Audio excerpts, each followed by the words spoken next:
Excellent. Okay. Hi. Hi, everyone. Hope Welcome, everyone's having everyone. a good day. Looks like we've got a few folks who have joined us. Awesome. Thank you guys all so much for being here today. We're excited to talk to you about digital annotation. And if anyone has any takeaways that they want to share today, we would love if you're on Twitter, you can share those with hashtag #PedagoMe. That's kind of our group, our hashtag that we post everything under. But we're so thankful that everyone could join us today. And I would love if everyone could type in the chat and let us know where you're joining us from, so we can get to know you. I see some new names here. We've got James joining us from Harrisburg. Very cool. By the way, I'm in Southern California. I'm in Santa Ana, but I work at UC Irvine. I'm in Houston, Texas right now with that chilly 40-degree weather. 40, wow. Yeah. It actually got really chilly here a couple weeks ago. I woke up one morning and it was, I think, 39 degrees, and I was really grumpy about it. So, hi, Molly. We've got Christy as well. All right, couple more folks have joined us here from Rutgers, Southern New Jersey. All right, so we're officially like all the way across the United States. Well done. Welcome to everyone. All right, well, I said let's go ahead and get started. And reminder, if you guys have any questions, feel free to put those in chat. We will, if you want to speak up, you can even raise your hand and unmute. We would love that kind of participation today. But let me know if you have any questions. I'll be here and if you need anything, but I'm gonna hand it over to Manny now to get us started. All right. So again, thank you all for being here, and welcome to our Digging Deeper with Digital Annotations. We'll be going over some tools that you can use and how to use them.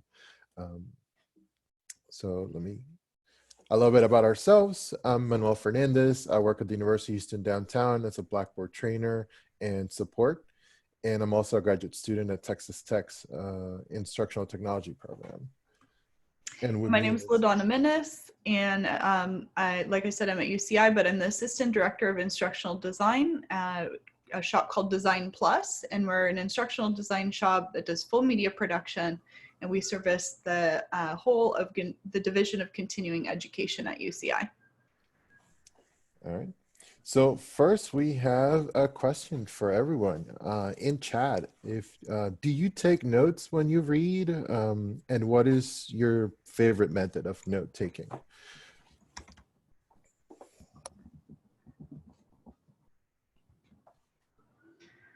So for me personally, I think this has evolved for me over time. I remember when I was younger, and this is a little bit revealing, but doing my first research papers, you would get the like encyclopedia out and you'd find whatever you're researching and you'd kind of record your notes separately, maybe on like some lined paper or something separate. I think when I got into college, I started actually kind of highlighting, printed papers and that kind of thing. And then in university started using some digital annotation tools. So I feel like it's gone like the whole spectrum. Yeah, for me, well, I used to think that it was very not appropriate to write on books, so I did not do that.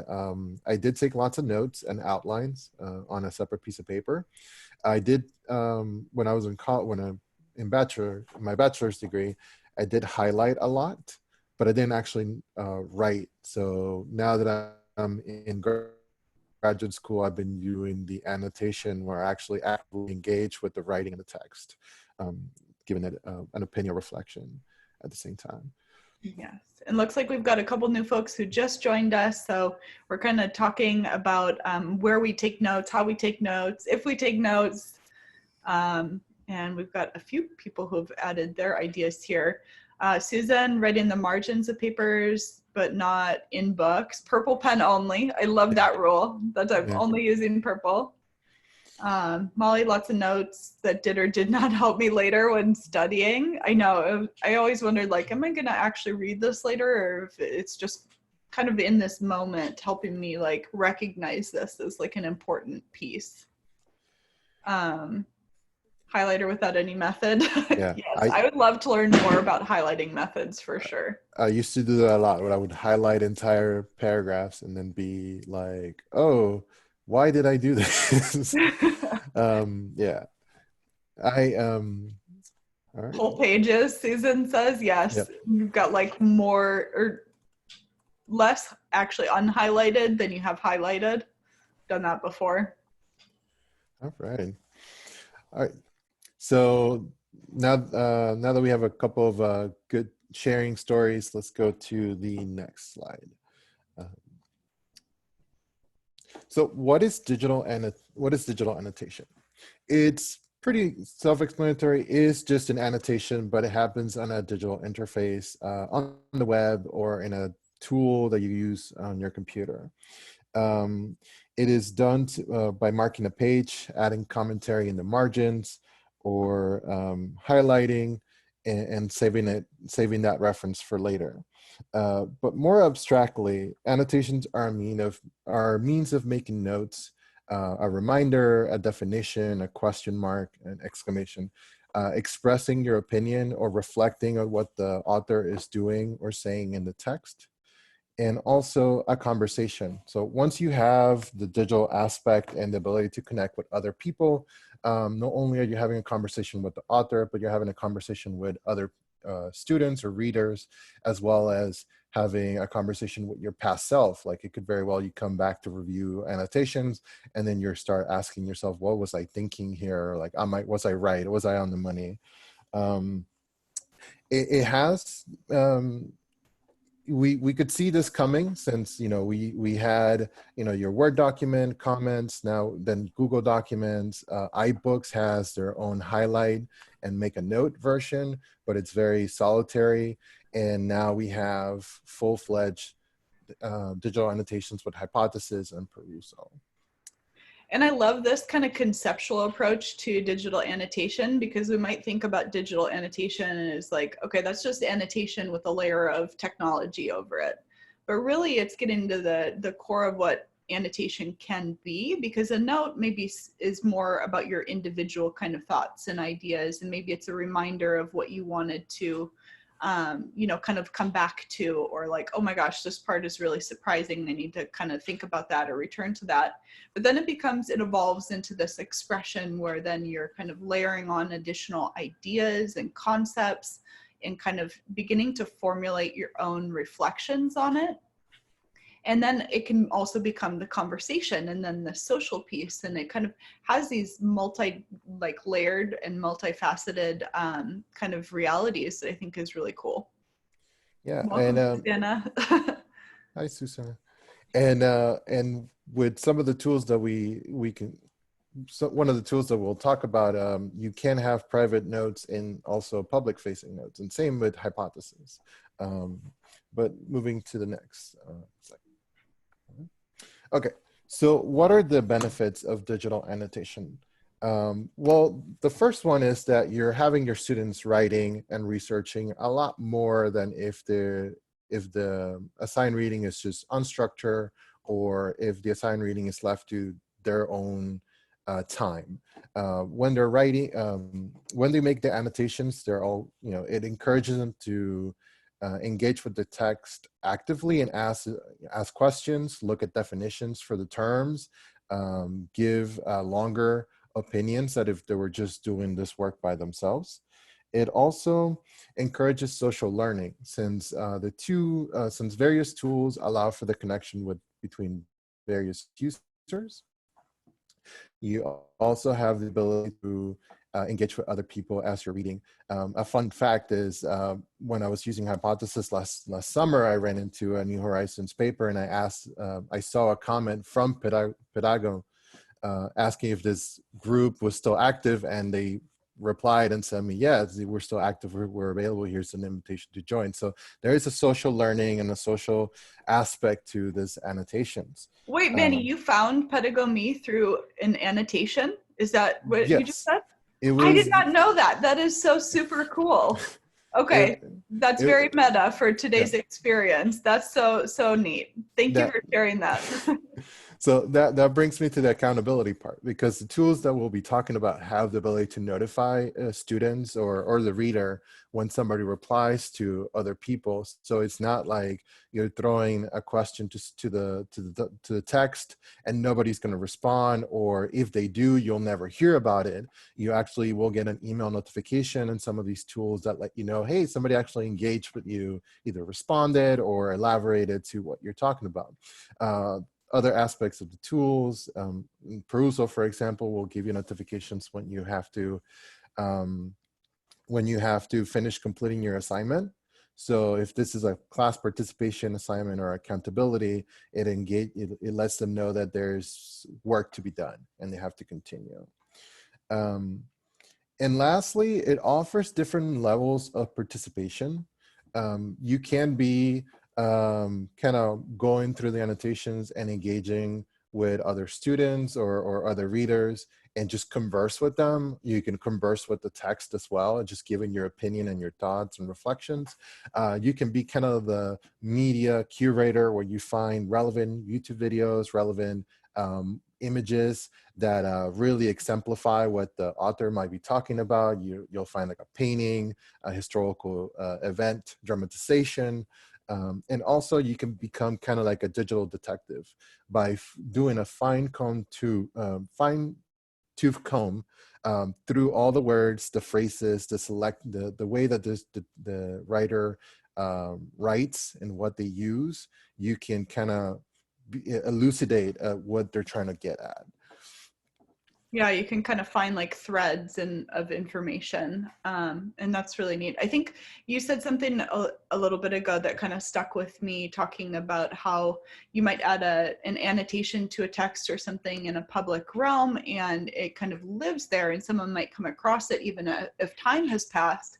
And I was kind of comparing that in my mind to when we find something really interesting in an article and we maybe tweet about it. I think the shelf life of a tweet is like maybe 7 minutes, unless you get retweeted by like a really big account or something, Yeah, right? yeah, So unless that means like those articulations and those expressions kind of live on with that text beyond that normal shelf life that we might find in other social media. And people down the road, even, you know, if you're gone or something like that, could find that and kind of pick up on the ideas and thoughts that you left behind. And I think there's something really special about that. absolutely. Um, yeah, I was doing the marginal syllabus a couple of weeks ago, and I just made a couple of collected articles for one of the discussions, and I wasn't expecting any engagement. I was just doing it for myself, and then somebody replied like, "Thank you. That actually, elaborates even further to the point." I think we have somebody on chat. Oh yeah, Susan saying, how do you reference that? Oh, so referencing an annotation. That is a great question, and I'm sure that someone has some resources on that, but that would be an important consideration if we want to cite someone. Manny, have you done that before? No, no, I haven't. Although that would be an exciting new realm of annotation. Although that'll bring me to the next slide. But yeah, that would be exciting. And citing such and such account, weird name in your research paper, because they elucidated a little further. Oh, and yeah, Sophia's saying likely similar to a comment on a blog post or news article. Yeah, I would agree. And she's talking about annotating a video, which I love. That's like, I absolutely love media annotation. So I'm excited about that. All right. So moving on to how you can use annotations. Well, if you're doing the LTI implementation, or you just decide to use it as a standalone tool, you can always assign uh, chapters, research papers, and case studies or literature to to the students. That is the pre-class reading assignments that we hear so much about, that the students maybe don't read and they're coming to the lecture time with blank faces, or you want them to have that sort of knowledge before they come in, and you don't have to use a reading quiz to keep them accountable. My favorite one, the one that we've used like a couple of times, is the IRL annotation jams. IRL stands for in real life. We basically host the group of students or readers in the same room. We let them have, or synchronously through like a Zoom hangout like we're gonna do today. And we let them read for a little while and then let them annotate at their, whatever they find interesting. And then we discuss those annotations afterwards. When we had those annotation jams, we had students speak up to the fact that that quiet time lets them think and reflect a lot more than if they were necessary to, they were um, required to do that participation in class and speak up immediately, try and get a good point in. It lets them think about it a little more and put that in writing first. Yeah, for more like introverted students that might not be comfortable speaking up in a classroom setting, this could allow them to kind of articulate their thoughts and ideas and kind of prepare them a little bit more, and then maybe share them, or maybe even the instructor, someone reads it off.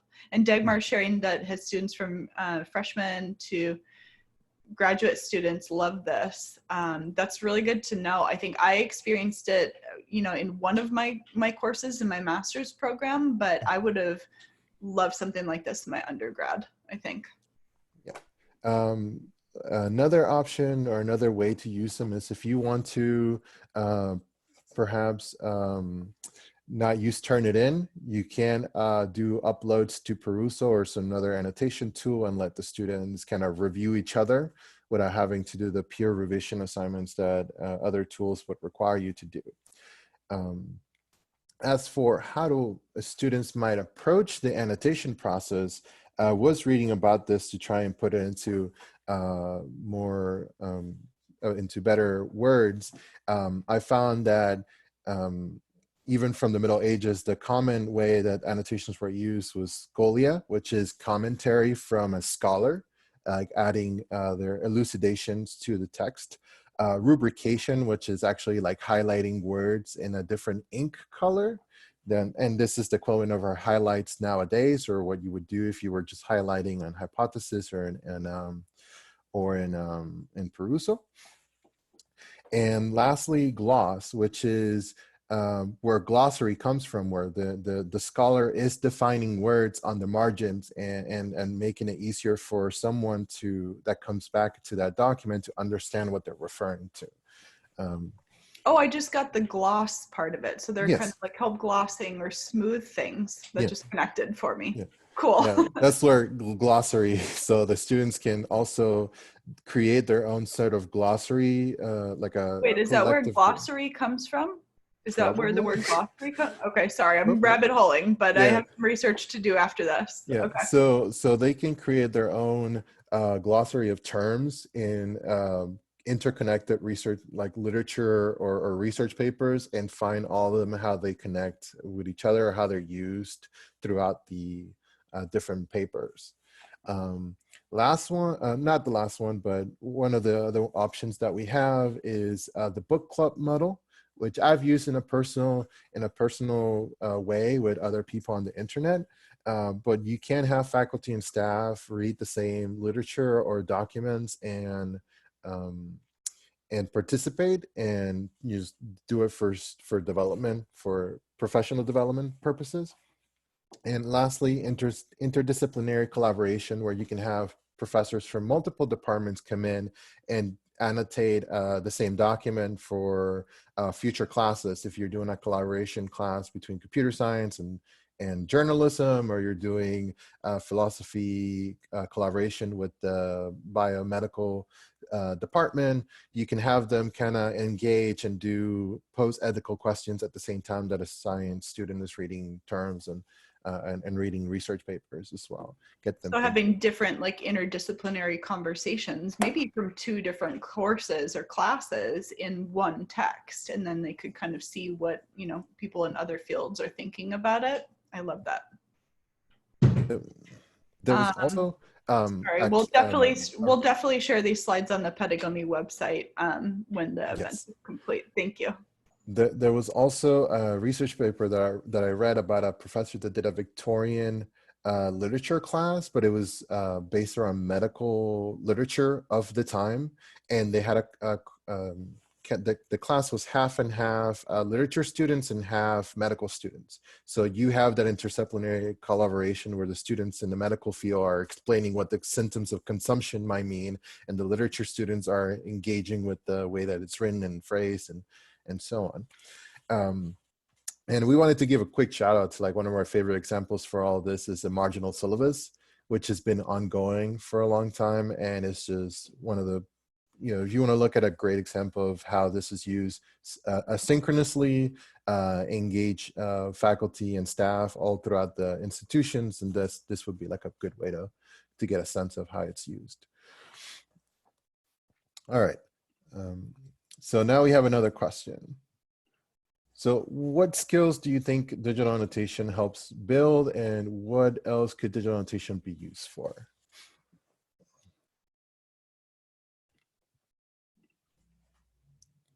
So since I started using Peruso and Hypothesis, I've, like LaDonna said, I've been thinking of multimedia annotations, ways to engage with videos and images in a way that is very similar to this, like commenting and analyzing. So reading, we got a couple entries in our chat here. Reading comprehension, close reading, completing further research. Absolutely. Yeah, and I think because I'm obviously a rabbit holer where I'm like, wait, what does this mean? And I'm like lost and I'm totally not in the text anymore.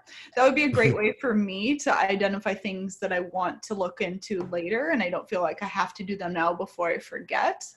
So that's a great one. Thank you, Molly. With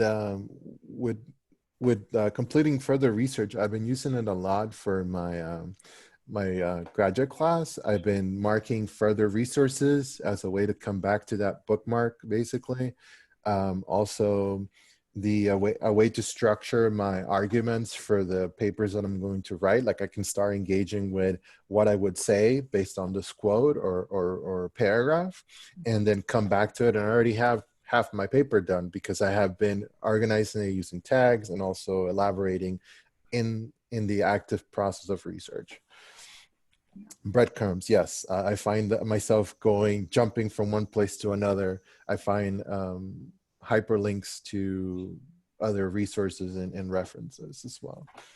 I think it'd be super cool to do annotation for other media. So, there's all these platforms where you can kind of like watch a movie with a group online, or you can kind of, watch a show, or people get together and they watch, I don't know, like when Game of Thrones was really big, everybody would have their Game of Thrones party each week. What if that was virtual and you could annotate the Game of Thrones episode or show kind of while it's happening and like live respond to it, and everyone could see your responses? I think that'd be super neat. And there was always that one or two people that had read all the books, and they can they can talk about what the show missed or how they represented this character, or what give you all the spoilers, all the history, like the history context of the Targaryens and so on. So that's always that'd be cool to do online. And Susan says, addressing inequity issues, since some students do not feel comfortable speaking in front of the class because they don't want to appear stupid or lack what others may present. Yeah, absolutely. I think it really creates those additional layers for involvement for different people who might be more introverted or extroverted and have different communication styles and preferences.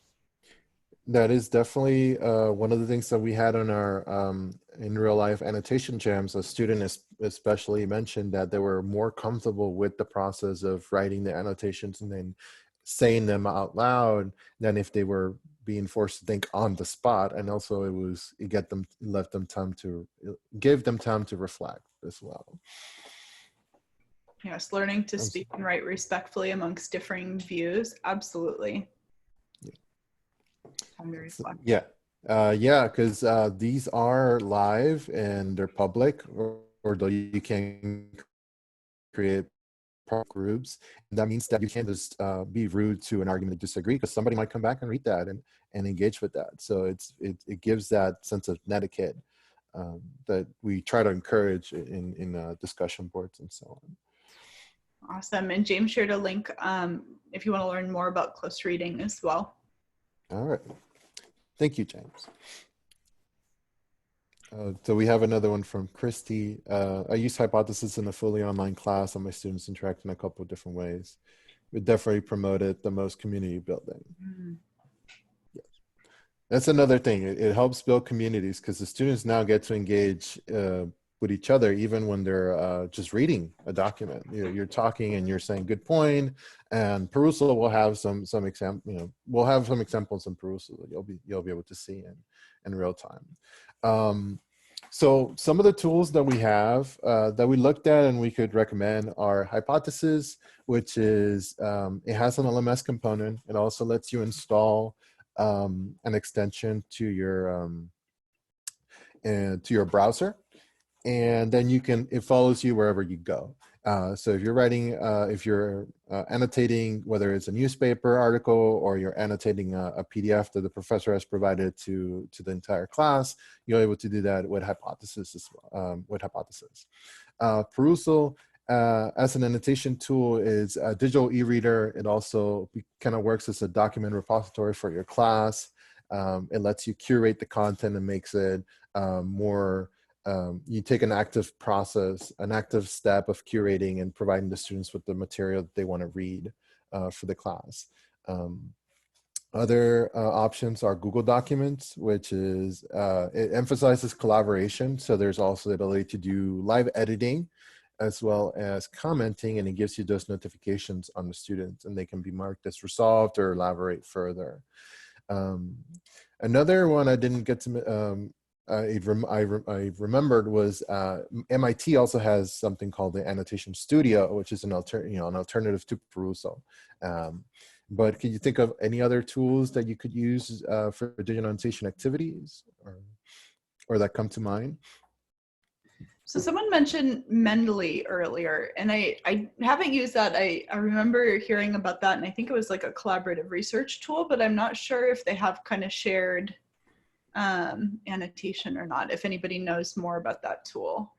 Sophia, Google Slides, that's such a fun idea, especially if you have visuals or graphics that you wanted to annotate. That could be really cool. Oh, Dagmar, thanks for joining us. No worries. There'll be a recording. You can always find and jump on for the last little bit. All right. And yes, Perusal does have an LTI. And Google Slides, yeah, a professor of my graduate class is actually using Google Slides as a means of discussions. So yeah, that's also an alternative. Yeah, VoiceThread is also one. Yeah. Video and yes, I was looking at that one too. Oh, SoundCloud, although it's mostly used for music and mixed Podcasts, so yeah. on, but the comments that you make actually get attached to the exact timestamp where they were made. So you can do comments that's like 5 minutes in, you talk about why this was important, and you can elaborate. So SoundCloud is also like an alternative or a good way. UCI, we actually use a tool called VidGrid, and that allows for time-stamped annotation on videos as well. And it, I think, is really kind of interesting. You can post like a question. You can even have that be like I think it syncs with the LTI as well. So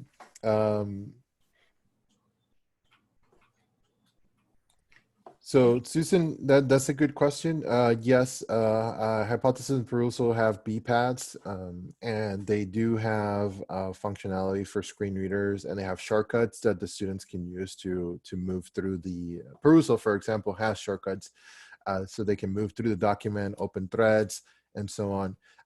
It also has a read out loud feature that if it's OCR, an optical character recognized PDF, and you upload that, or an EPUB, or you use the publisher catalog, it allows them to read out loud, and they can start a thread whatever they feel comfortable. Cool. For Perusal, you can upload your own documents, right? Copyright permissions kept in mind and so on, but you can upload your own literature, your own research, and you can also use what's on the publisher.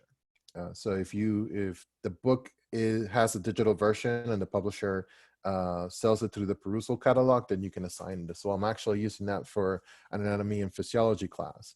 We're working through assigning all the chapters and doing the activities, guided readings, etc.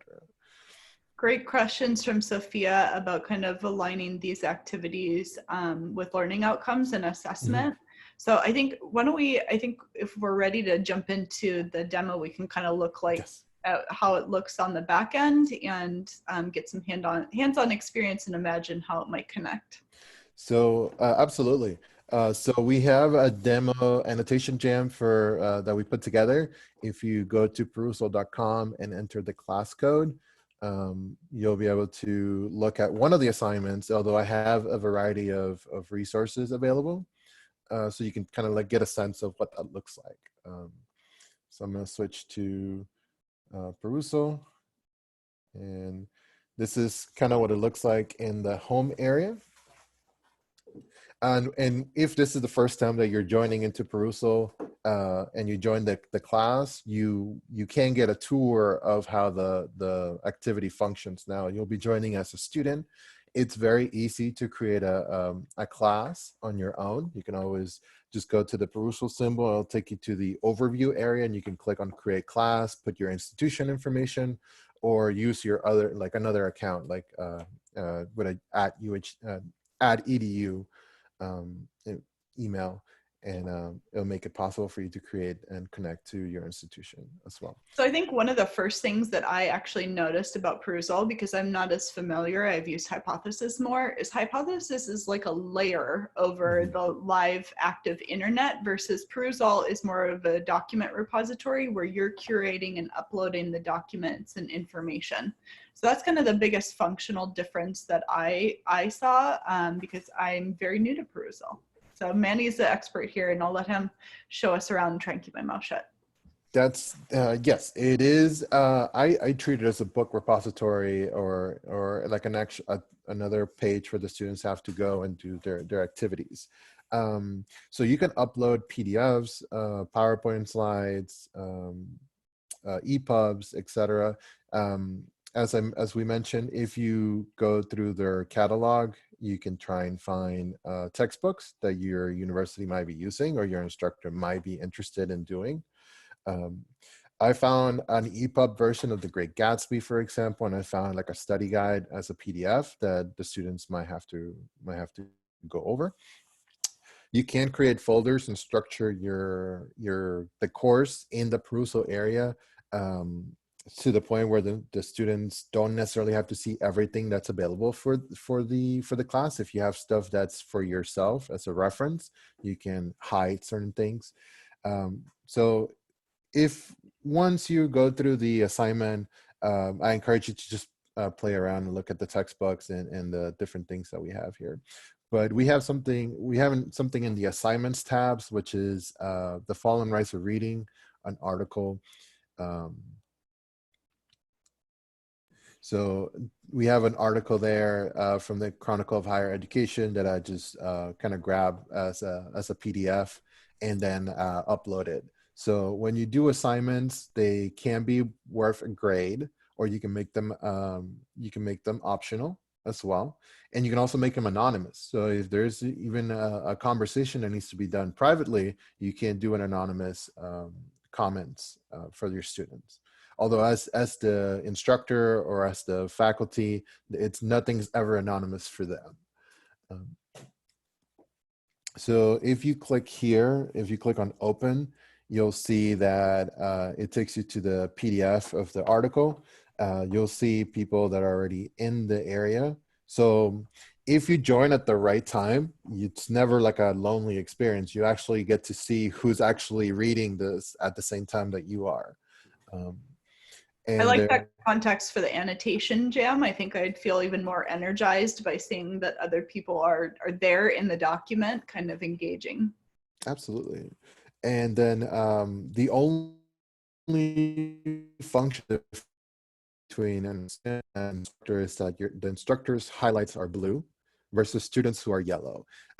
So you can have multiple conversations happening in the same highlight. When you hover over something, it'll tell you who has commented so far. and then you can find that, yeah, there's responses to this, as well as um, Miss Christine, I think. Yeah, Christy, sorry. She's discovered the at functionality where you can actually direct the comments specifically to a person. When you press at, you can start notifying somebody. So you can ask the instructor, you can respond to someone specifically if there's a long thread, and that allows them to get a notification on their email, or on this tab, they'll get a notifications whatever they are being called upon. So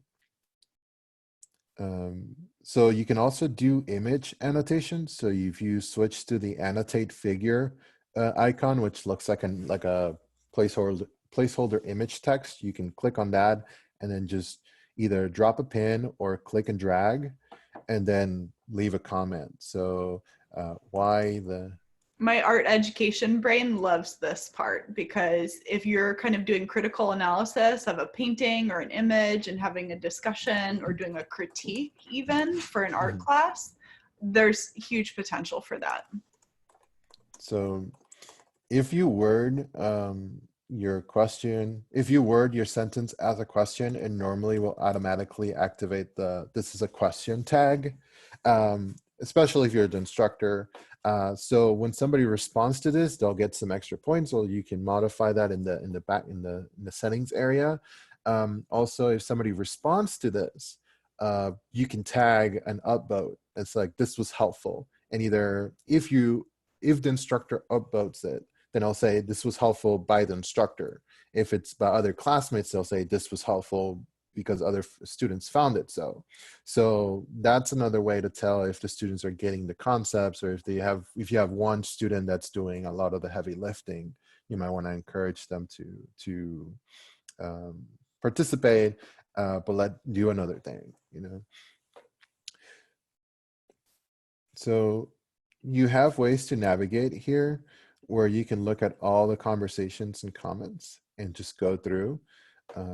You also have the ability to see where the concentration of comments are starting to form. So you'll have like two comments indicating, you'll have the number indicating what comments are happening, and you can click and take you directly there, right? So yeah, there's emojis and all sorts of, you can also add images and formulas, as well as linked to URLs. Manny, can you show us some of the other functionalities of Perusal? So we kind of have behind the scenes on annotation, but I'm curious about, I think there's some comments about the gradebook, and then of course I want to know about the chat feature that's down in the lower left-hand corner too. Okay. One last thing, you can do private notes, and you can also do the read out loud, which I know accessibility was a concern. Before I jump to the other areas, these are the notes. It looks like a pencil, and then your bullhorn is your read out loud area, which you can look at. Yeah, it's like Yes. YouTube when the playback speed. Mhm. I don't know if everybody else says this, if you're watching a tutorial and you're like, yeah, just get to it and just put it on 2 times and it goes through it really quickly. Right. As for the backend area, you have the settings where you can modify certain things.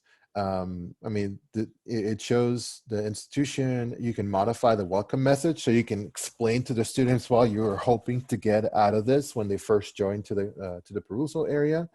Um, if we did an LTI connection, this would also be, the gradebook would start feeding in those activities. Like when you create an LTI link to the assignment, the gradebook would show here, and also it would create a column in your grade center. Um, Now, also in the settings, you can make modifications to the scoring. So they have like the recommended approach, which is holistic. And now these are very fancy, ways to saying like how many points are going to get for getting upvoted, for example, or how many points they're going to get an increase when they get a response. So you could have like a lot of students responding to some, gives them a lot more points, right? But I generally we generally here at my institution with the faculty that I've been using this with, we don't use it. We're primarily concerned with both the accountability aspect, like the students are reading the assignment they're doing, and maybe supplanting discussion boards and Blackboard to some extent, or everything happens within the text. Um, but you can also change the default settings from 7 annotations to more or less, depending on the type of assignments that you're having the students read. Um, the way that Perusal actually has like an automated grading component, which means that depending on the length and the vocabulary words the students are using, their algorithm will give them like a score of 0, 1, or 2. So the instructor, so if you show this to an instructor and they say, okay, now I have 300 comments I have to grade instead of the mandatory minimum of 10. You can't tell them that. Perusal tries to do some of this on the back end, and you can make some changes. You can manually grade things when you go through the readings yourselves, but it's not necessary. Like the primary way that I see this is to get your students to read and collaborate with each other and get their thoughts together, actively read and engage with the text. So incentivizing participation over using big words. Absolutely, absolutely. Not just that, but just seeing where they're at in their thinking. Like maybe they're asking a lot of questions rather than answering them. You can encourage them to, why don't you ask this question? Why don't you try and answer it yourself? Also, one of the professors that used it quite a lot for the last 6 years, she has mentioned that once you get students that model the behavior of what you're wanting to see, like a student that constantly refers to other readings, connects the threads, does the definition of the vocabulary words, and does maybe like a paragraph worth of commentary. And students see that modeling and they start to try and replicate that. And you can just upload that. Like you can upload that and say, this was actually very helpful, and the students can start getting that sense. Another thing that she does is, on the first couple of readings, she participates very actively with the rest of the class. She asks questions, she answers them for the students, she highlights and does the guided reading aspect.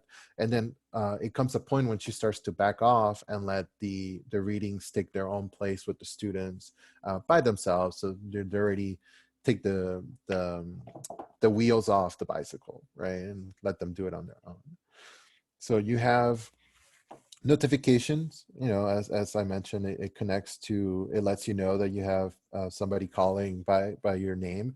You also have groups and general discussion chat.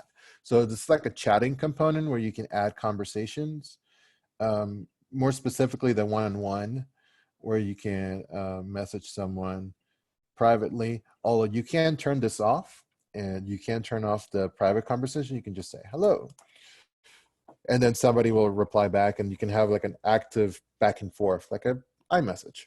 And then you have your announcements. Those announcements will go to the students, like, homework is due tomorrow, and that'll go to their email. And then students can actually start replying to this notification.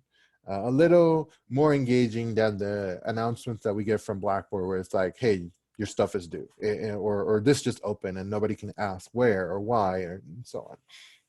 So you have the ability to do that. So go ahead.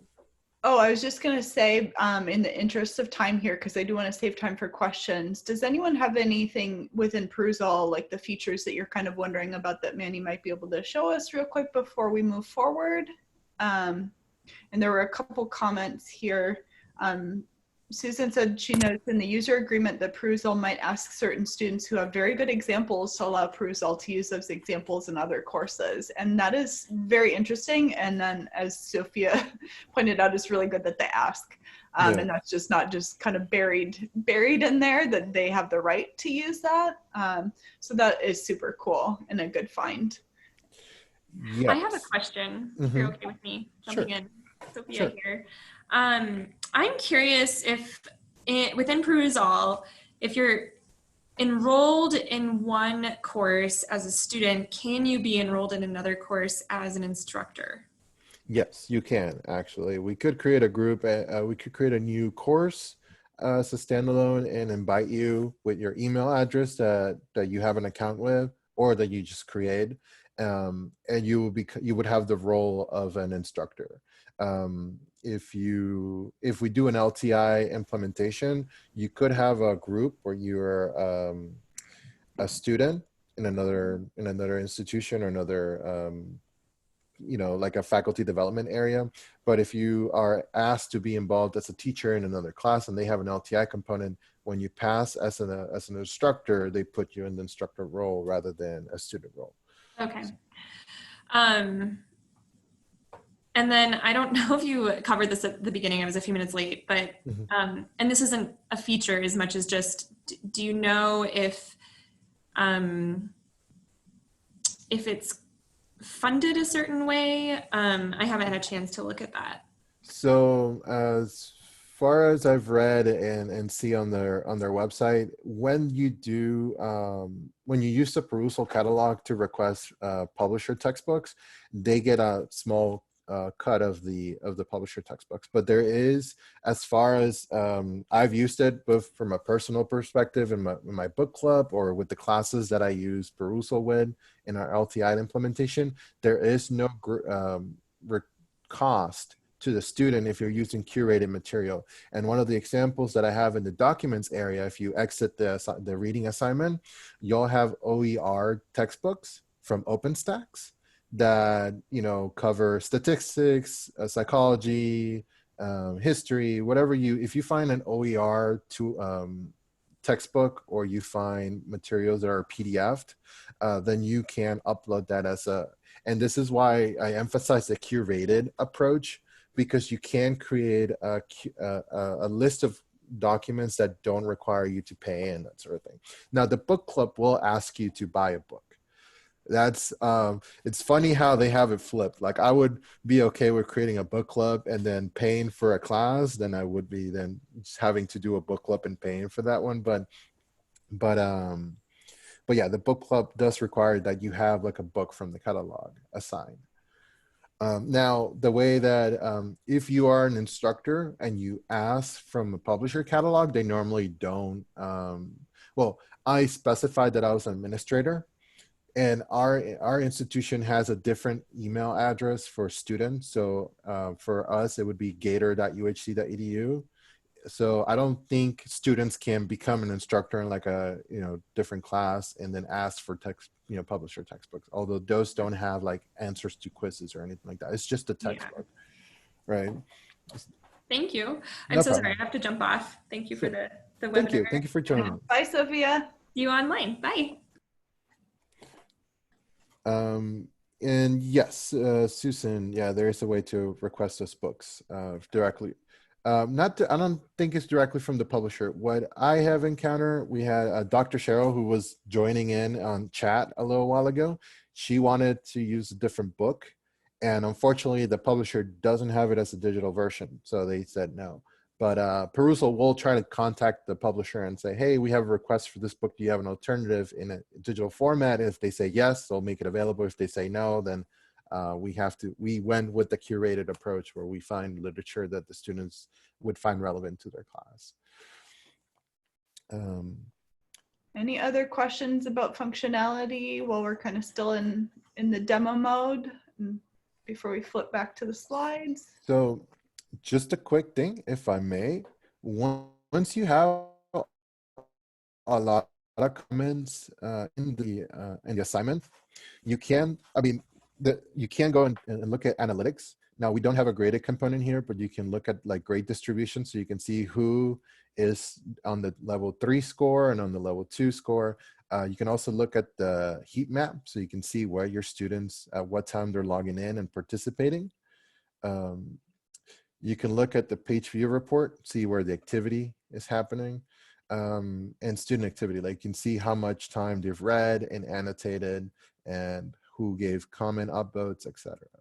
You can download all this as well if you want to mess around with that in terms of data. As an instructor, you can look at all the comments like this instead of having to go into the assignment, and you can mark things as read if you haven't read them yet. You can also do the manual scoring from here, I believe. Yeah, we don't have scoring enabled, but you could if you wanted to. And then you have the ability to download as document, which actually will open it up as a Word document. And what I'll do is I'll grab the quote from the text, and then I'll have all the annotation comments from that, where that quote played a part. And then you can read through them. You can include those helpful comments. You can include helpful comments into a PowerPoint presentation. Like next time you address some of the comments in class, or you can make them available for students for review for their reading quiz, for their journal that they have to read, etc. Sorry, I have two questions. Number one, can students download or export their own and the class's annotation as well? Are students able to do that? I believe they can. Once the assignment is ended, I think they have the ability to do so. That's cool. And then the other one that I wanted to ask about are hashtags. So I see it's down in the lower left. Can you explain how those work? Right. So if you write a comment and you use a hashtag, and they don't have to be limited to the ones that are currently in the course, you create a hashtag, it will start accumulating all the comments with that same hashtag in this area. So green light is actually from the Great Gatsby book, which he had initially thought of doing as an assignment. If I clicked on that, it would take me to the Green Gatsby link, maybe. But yeah, if you actually elaborate, it'll tell you where it was located. So you can have other hashtags. The students can come up with their own hashtags, where the idea for a glossary comes from. You can start tagging things that you want to define, and then hashtag glossary and define them yourselves, and then you move on, and then you can have it as for the entire class.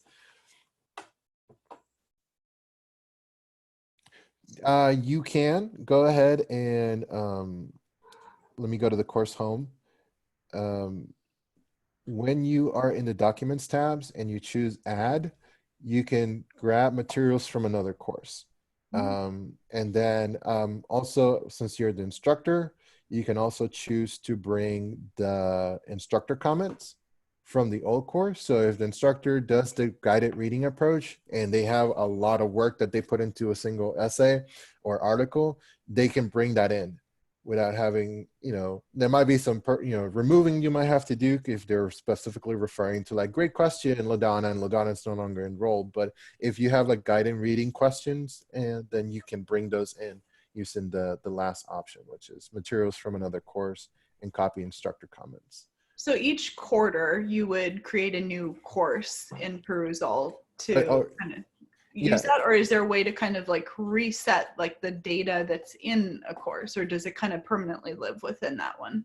So it depends on whether you have an LTI implementation or not. If you go to the LTI route, and each course gets their own LTI link, so they get their own semester Perusall repository.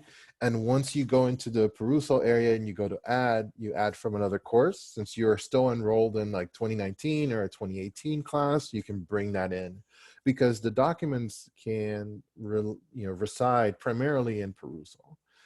So it brings that in. Now, if you have a lot of documents, you might, I had something with my personal book club had like 300 books or something, and we try to see how many we could put up, and that didn't copy all of them. So just be aware of the limitation that you don't want to upload an entire library in there. Got it. Awesome. Thank you so much for the demo. And we're almost out of time, so maybe let's kick it back over and see if anybody has any other questions. So, okay. Any other comments or questions? Okay. So the next thing we were going to talk about, which we kind of touched on a little bit, is challenges and limitations for annotations in general, for Perusall specifically. So one of the things you'll have as a challenge is the engagement.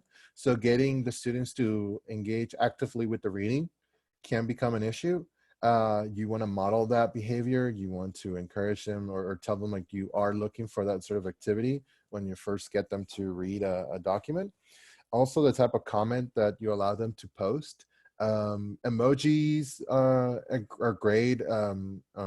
Images are great, but if you let them, if you allow them to start posting memes, or just GIFs or YouTube images that are not or YouTube videos that are not necessarily relevant, then you might get students that end up distracted. I personally cannot listen to audio like with spoken word and read at the same time.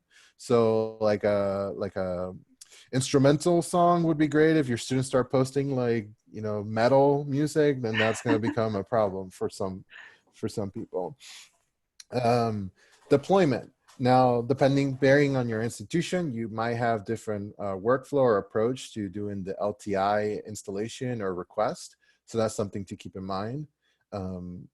Also, I wouldn't recommend to just stick an LTI web link to Perusal in every course, right? Make sure that there's curated content there ahead of time, because sometimes the upload process can take a lot of time. You don't want to be the day that the reading is supposed to be open and there's no reading there, like it's taking its while to upload and so on. So taking a curated and active approach to providing that resource, having it ready to go before the semester starts would be a good way to tackle that. Burnout. Now that you have a lot of students, now that you have a lot of documents, you might have a lot of documents that were slightly redundant, or to make sure that your students are reading and getting the concept. If you have all of them at the same time, or you assign, readings back to back to back, the students might end up getting burned out. Also, it is a digital tool, so it requires a screen. Bright blue light can cause exhaustion. And if you have a lot of documents where you have to do 7 annotations or more, then the students might end up being very tired of the writing process. Yeah, when you're considering seat time too for a course within a certain week or certain module, keep in mind like just what a reading, the seat time might be different than annotating a reading. So if you're going to add that extra layer to an existing course or something like that, you might think of like, okay, like how am I going to kind of take away in another area to accommodate for that? And it might be a discussion forum or something, but keep that in mind to balance seat time.